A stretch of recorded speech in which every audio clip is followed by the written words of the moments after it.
আজকে আমাদের ছাত্রদের কাছ থেকে মাদারপাড়ার সিদ্দিকিয়া হিফজুল কোরআনিয়া মাদ্রাসার ছাত্র, তাদেরকে আমি অসংখ্য ধন্যবাদ জানাই। আর বিশেষ করে হাফেজ নিজামুদ্দিনকে, কেননা ও এবং এদিকে আমার মুক্তবে তাজ আছে এবং প্রত্যেকটা ছেলে, সবার নাম নিচ্ছি না, সবার কাছ থেকে টাকা তোলার চেষ্টা করেছে, টাকা তুলেছে। এই বাচ্চাগুলোর, আপনারা যে ভিডিওটা দেখছেন, বাচ্চাগুলো কিন্তু অনেক বড় লোকের বাচ্চা না। তাদের আব্বাজি আম্মাজি তাদের প্রতি সপ্তাহে হয়তো খুব ক টাকা করে দিয়ে যায়, কারো 10, 20, 30, 50 করে দিয়ে যায়। সেই বাচ্চাগুলো কিন্তু টাকা তুলেছে, তাদের নিজেদের নাস্তার খরচা পিছনে রেখে তারা এই টাকাগুলো তুলেছে। এই টাকাগুলো আল্লাহ পাকের কাছে দোয়া করি, আল্লাহ পাক এদের সবাইকে যেন দিনের একটা খুঁটি তৈরি করে। আল্লাহ পাক এদের সবাইকে যেন একটা তারকা সৃষ্টি করে। সবাই বলো আমিন। আমিন আমিন। মানে তোমরা যে 1 টাকা দান করছো, আল মুসলিমু আখুল মুসলিম, একটা মুসলমান অপর মুসলমানের ভাই। তারা যে এই কঠিন পরিস্থিতিতে আছে, তোমাদের ভাই তেরা, আর তাদেরকে তোমরা 1 টাকা দিয়ে সাহায্য করছো। আল্লাহ পাক এই তোমাদের দানকে কাল কিয়ামতের দিন বড় বড় আকারে তোমাদের সামনে পেশ করবেন। শুধু তোমাদের নিয়তটা যেন ভালো থাকে, যে আমরা আমাদের ভাইদের জন্য দান করছি, আল্লাহ পাক তাদেরকে যেন বিজয় দান করেন। নিয়ত যেন আমাদের ঠিক থাকে। আমি মানুষের কাছে নাম কেনার জন্য না। আর এই ভিডিওটা যারা দেখছেন, আমি ইতিপূর্বে স্ট্যাটাস দিয়েছিলাম, ফেসবুকে পোস্ট করেছিলাম যে আমাদের সমস্ত রকম ডকুমেন্টস আছে, আমরা ডাইরেক্ট কাছে পাঠাতে পারছি। ওখানে কিছু সংখ্যক একটা মহিলা আছে এবং কিছু পুরুষ আছে যাদের সঙ্গে ডাইরেক্ট কন্টাক্ট আছে। তাদের কাছে টাকা পাঠালে তারা সেগুলোকে নিয়ে রান্না করে বাচ্চাদের কাছে, কিছুদিন আগে দুধ, বাচ্চারা যারা হাসপাতালে ভর্তি ছিল তাদেরকে দুধ দিয়েছিল।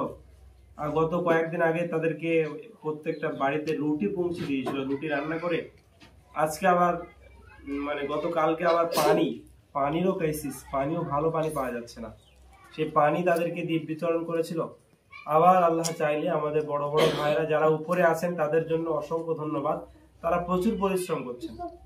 আমাদের এখানে আছে আবু হানিফা, সুরাজ আছে, নুর ইসলাম, এবং এরাও প্রচেষ্টা করছে। এদিকে আমাদের বেলুনিতে ডক্টর ইয়াসিন আছে, চেষ্টা করছে। আমরা যারা ভিডিও দেখছি আমরাও একটু সহায় হই। কাল কিয়ামতের দিন তারা যদি জিজ্ঞাসা করে ফিলিস্তিনবাসী যে আল্লাহ, আমরা কঠিন পরিস্থিতিতে ছিলাম, আমরা তোমার ঘর মসজিদকে দখল করার জন্য আমরা প্রচেষ্টা চালিয়েছি, যার কারণে আমাদেরকে মরতে হয়েছে, বোমা খেতে হয়েছে, গুলি খেতে হয়েছে, আমাদেরকে না খেয়ে খেয়ে মরতে হয়েছে, কিন্তু আল্লাহ তোমার বান্দারা আমাদের দিকে একটা নজরও তুলে দেখেনি। তখন আমরা কি হিসাব দেব? আমাদের বাচ্চাদের পিছনে আমরা 200 টাকা করে খরচা করছি কন্টিনিউ, কিন্তু আমরা তাদের পিছনে যদি কোনো বলা হয়, তখন আমাদের বলা হয় ডকুমেন্টস দেখাও, তোমরা যে মাল পাঠাচ্ছ তোমরা ডকুমেন্টস দেখাও। এদিকে আমি আমার ছেলেকে, আমার সন্তানের প্রতিদিন যে 200 করে 500 করে শেষ করে দিচ্ছি, সে বিষয়ে একবারও ভাবি না। আমার ছেলের পিছনে জাহান্নাম কিনে দিচ্ছি, কিন্তু একবারও ভাবি না। আর যখন ফিলিস্তিনের জন্য কোনো দিনদার মুসলমান ভাইদের জন্য যখন টাকা তোলা হয়, তারা কঠিন পরিস্থিতিতে আছে, যার কারণে বলা হয়, তখন আমাদেরকে দেখানো হয়, আমাদেরকে বলা হয় তোমরা দেখাও, তোমরা তার প্রমাণ দেখাও, যে তোমরা পাঠাচ্ছ তার বিল দেখাও। অত্যন্ত দুঃখের বিষয়। আমাদের এই ছোট্ট ছোট্ট ভাইরা, এদের কি প্রয়োজন ছিল এই টাকাগুলো তোলার? তাদের নাস্তা খরচা না রেখে আমাদের কাছে এই টাকা দিয়ে দিল। আমি বিশেষ করে মিরপাড়া, মাদারপাড়ার প্রত্যেকটা মুসলিম দরদি ভাই বোনদের কাছে আবেদন করছি, আপনারা আমাদের নিচেই আমাদের লিংকে নাম্বার দেওয়া থাকবে, যদি পারেন নাম্বারে, তাছাড়া ওখানে আমাদের স্ক্যান দেওয়া থাকবে, ডাইরেক্ট সরাসরি আমাদের আসুফা ফাউন্ডেশনে বা আমিন ফাউন্ডেশনের আপনারা টাকা দেবেন ইনশাল্লাহ। আমার জি, আসসালামু আলাইকুম ওয়া রাহমাতুল্লাহি ওয়া বারাকাতুহু।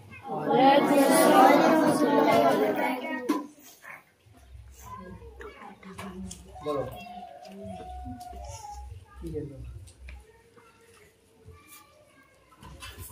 কথা হচ্ছে, আজকে আমরা এখানে দাও, এখানে দাও, এখানে।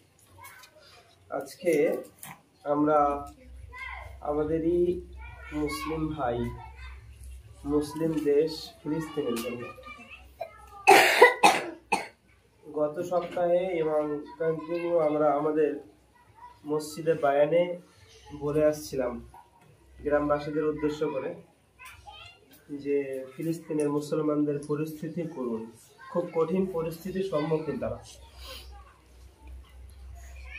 অবশ্যই আমরা অবগত আছি, হ্যাঁ অবশ্যই আমরা অবগত আছি যে তারা আল্লাহর ঘর মসজিদে আকসাকে দখল করার জন্য তারা যে লড়াই লড়ছে সেটা একমাত্র আল্লাহর ঘরকে মানে বেদিন বেহায়া ইহুদিদের হাত থেকে বাঁচানোর জন্যই তারা লড়ছে।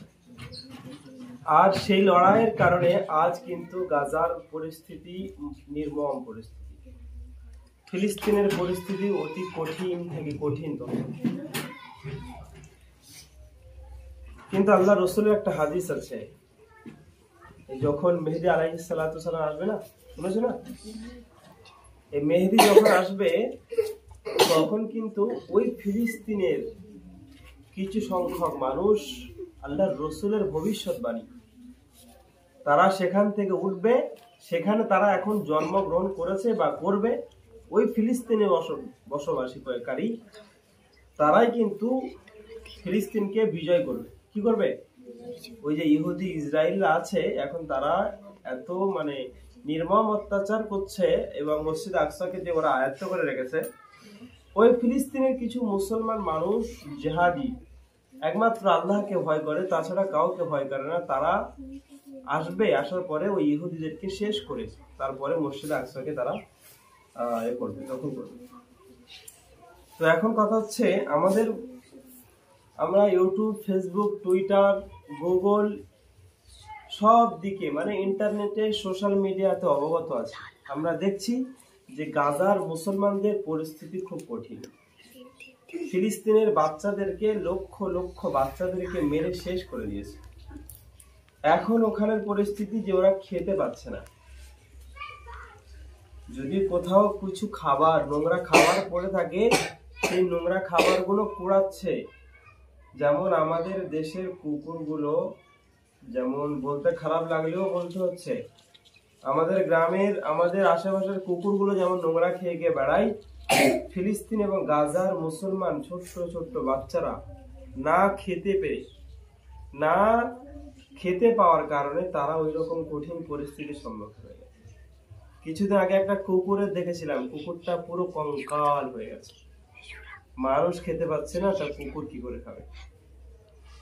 আর আমরা কত আনন্দে আছি। গত কয়েকদিন আগে আমাদের 5ই আগস্ট, 15 আগস্ট চলে গেছে। হাজার হাজার টাকা, লক্ষ লক্ষ টাকা এর পিছনে আমরা অপচয় করে দিয়েছি। বিভিন্ন রকম গোনাহের মধ্যে লিপ্ত, গোনাহের পিছনে শেষ করেছি। ঠিক তেমনি ভাবে যারা অনেক উচ্চ অংশের আছে, অনেক ধনী ব্যক্তি আছে, তারা তো এইসব বিষয়ে খেয়ালই রাখে না যে কি হচ্ছে না হচ্ছে, আমার মুসলিম ভাইরা কেমন পরিস্থিতি আছে, তারা কিছু খেয়াল রাখে। এবং যে সমস্ত ধনী ধনী দেশ আছে, ধনাঢ্য দেশ আছে, মুসলিম দেশ, বিশেষ করে আরব, সৌদি আরবের কথা বলি। কিছুদিন আগে একটা ঘটনা শোনা গেছে, এই সৌদি আরব ইসরায়েলের কাছে কিছু পারমাণবিক বোমা, কিছু মানে হাতিয়ার, ইসরায়েল হচ্ছে ইহুদি আর ফিলিস্তিন হচ্ছে মুসলমান, মুসলিম দেশ, সেই ফিলিস্তিনকে শেষ করার জন্য আরব কান্ট্রি, সৌদি আরব থেকে মানে জাহাজে করে কি পাঠাচ্ছে, হাতিয়ার পাঠাচ্ছে, বিভিন্ন রকম অস্ত্র শস্ত্র পাঠাচ্ছে। কাদের? ইসরায়েলদেরকে। কাদের? যারা ইহুদি জাতি পুরো দুনিয়া থেকে মুসলিম সমাজ পুরো নিশ্চিহ্ন করে দেওয়ার জন্য যারা মানে সর্বসময় প্রস্তুত, তাদের কাছে পাঠাচ্ছে।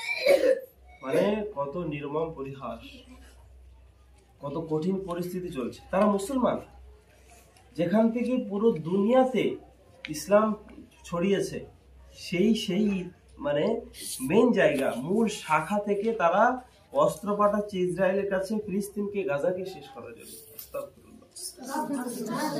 মানে কত কঠিন পরিস্থিতি। ওইটা কি হলো, ওই যে অস্ত্রগুলো, ওই জাহাজের অস্ত্রগুলো গিয়ে কোন একটা মুসলিম দেশে গিয়ে দাঁড়িয়ে গেছে, তারপর আর যেতে পারেনি। যদি তাদের কাছে যেত, এটা জানতে পেরে গেছে সেখান থেকে যে কোথা থেকে আসছে, তখন বললো যে এটা এটা আসছে সৌদি আরব থেকে। কোথায় যাচ্ছে? ইসরায়েলের কাছে। তখন অবাক ওরা যে মুসলিম দেশ, মুসলিম কান্ট্রি সৌদি আরব, সেখান থেকে ফিলিস্তিনকে সাহায্য না করে, মানে সবাই মুসলিম বড় লোক, তারা যদি ফিলিস্তিনকে সাহায্য করে আর কারো সাহায্য করার প্রয়োজন থাকে না, কিন্তু তারা ওষুধ কি পানিও পর্যন্ত দিচ্ছে না ফিলিস্তিনের গাজাকে। তারা অস্ত্র পাঠাচ্ছে কাদের? ইসরায়েল। মানে এত কঠিন পরিস্থিতি আল্লাহ রাব্বুল আলামিন কেন ফেলছেন সেটা আল্লাহ পাক বেহতর জানেন। দোয়া করি আল্লাহ পাক আমাদের ভালোবাসাটা না, 100 ভাগ ভালোবাসার মধ্যে 99 ভাগ ভালোবাসা কার কাছে আছে? আল্লাহর কাছে। কার কাছে? 99 ভাগ ভালোবাসা আল্লাহ পাক নিজে রেখেছেন, আর 1 ভাগ ভালোবাসা সেটা নিয়ে পুরো পৃথিবীতে সমস্ত জাতি, ধর্ম, বর্ণ, সমস্ত কীট পতঙ্গ, পশু পাখি সবার মধ্যে বন্টন করে দিয়েছে। কতটা ভালোবাসা? 1%। কতটা? আর 99 ভাগ ভালোবাসা কার কাছে আছে? সেই আল্লাহ রাব্বুল আলামিন যদি ফিলিস্তিনের উপর রহম করে, পারবে না? আমরা দোয়া করি আল্লাহ পাক যেন ফিলিস্তিনের উপর রহম করে। সবাই বলো আমিন। ফিলিস্তিনের বাচ্চাগুলো যদি দেখা যায়, মানে তারা কেমন হয়ে গেছে, যেমন আমাদের ঝেঁটার কাঠি, তাদের শরীরের হাড়গুলো ঠিক সেরকম হয়ে গেছে। মানে কাঠি, শরীর থেকে পুরো কাঠি, কিছু নেই। মায়ের কোলে বাচ্চাগুলো আছে পুরো কঙ্কাল। মারা গেলে গোস্তগুলো যেমন শরীর থেকে মুছে যায়, মানে পোকামাকড় খেয়ে নিলে যেমন হাড় করা থাকে, ঠিক তেমন বেঁচে আছে সেই রকম। কি জন্য? খেতে পাচ্ছে না, খেতে পাচ্ছে না।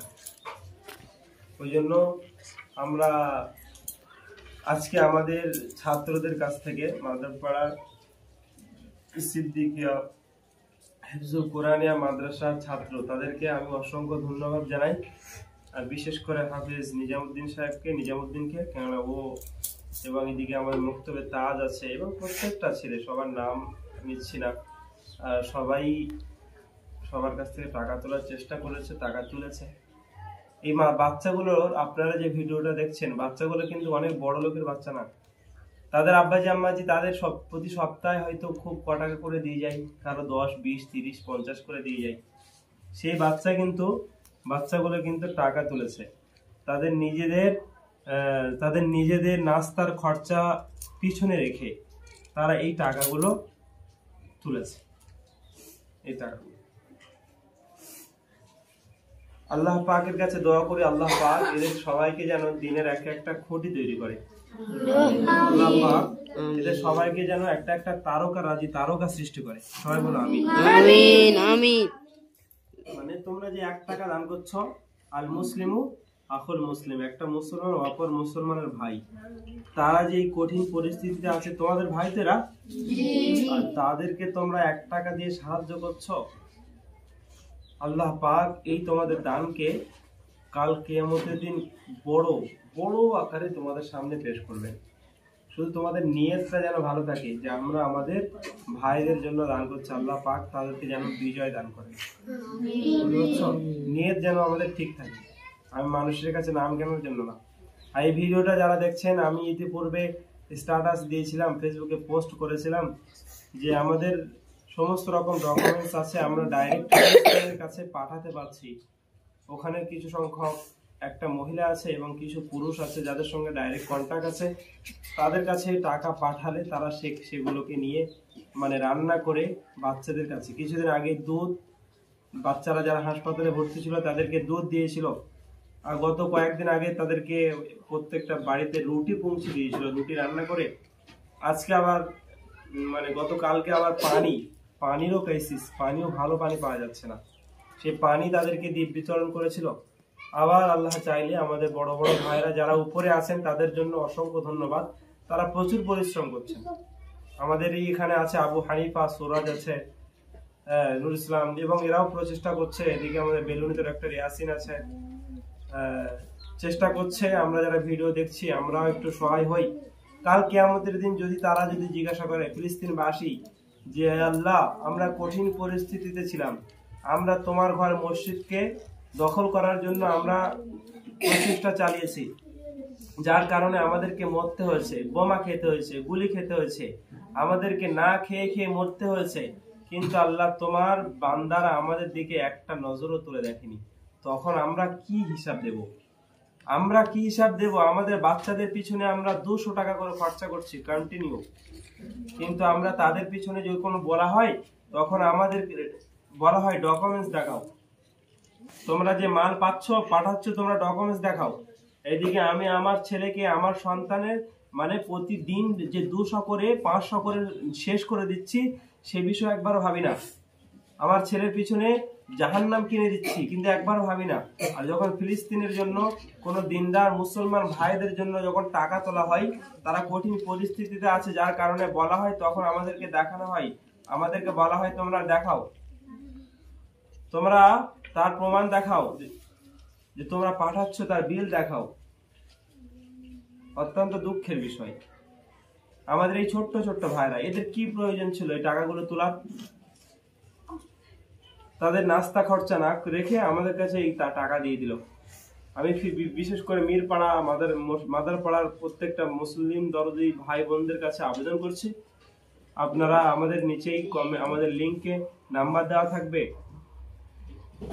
যদি পারেন নাম্বারে, তাছাড়া ওখানে আমাদের স্ক্যান দেওয়া থাকবে, ডাইরেক্ট সরাসরি আমাদের আসুফা ফাউন্ডেশনে বা আমিন ফাউন্ডেশনের আপনারা টাকা দেবেন। ইনশাল্লাহ আমানতদারের সাথে তাদের কাছে পৌঁছে যাবে। আপনারা একটু সজাগ হন, আপনারা একটু সজাগ হন, আল্লাহ পাক আপনাদের উপর রহম করবেন। আল্লাহ পাক আমাদের শোনার থেকে বলার থেকে বেশি বেশি আমল করার তৌফিক দান করুন।